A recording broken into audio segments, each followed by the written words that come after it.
آج کے درس میں 3 طلاقوں کا ذکر آیا، برائے مہربانی وضاحت فرما دیں کہ کیا ایک وہی وقت میں یا ایک نشست میں 3 مرتبہ طلاق کہنے سے طلاق واقع ہو جاتی ہے، یا کہ وقفے سے، جیسے کہ پہلی طلاق کے بعد 1 ماہ یا کچھ عرصہ وغیرہ؟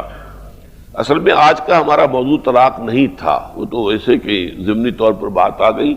یہ ساری ہم تفصیل کے ساتھ جو ہے سورہ بقرہ کے اندر پڑھ چکے ہیں پورا قانون۔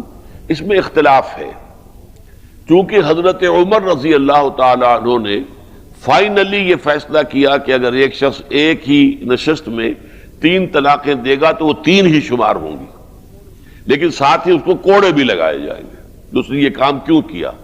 اس لیے کہ بہتر طریقہ جو اگر آپ کو طلاق دینی ہی ہے تو وہ یہی ہے کہ ایک طلاق دے، اس کے بعد پھر جو ہے وہ 1 مہینے کے بعد پھر دوسری طلاق دے، اور اسی کے بعد تیسری طلاق کی نوبت ہی نہ آنے پائے، تاکہ اس کے بعد سیپریشن ہو جائے، عدت ختم ہو گئی تو اب دوبارہ اگر چاہیں تو نکاح ہو سکتا ہے، لیکن اگر تیسری طلاق دے دی تو دوبارہ نکاح بھی نہیں ہو سکتا آپس میں۔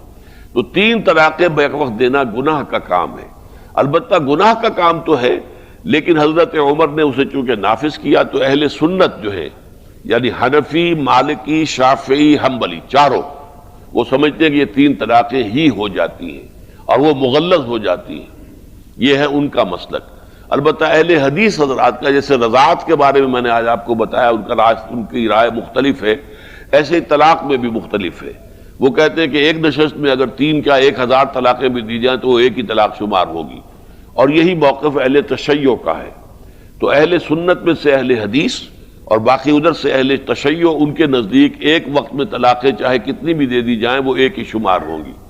لیکن سنت کے جو 4 ہمارے مکاتب فقہ ہیں، یعنی مالکی، حنفی، حنبلی، شافعی، ان کے نزدیک 3 طلاقیں اگر ایک وقت میں دی جائیں گی تو وہ 3 ہی ہوں گی اور طلاق مغلظ ہو جائے گی۔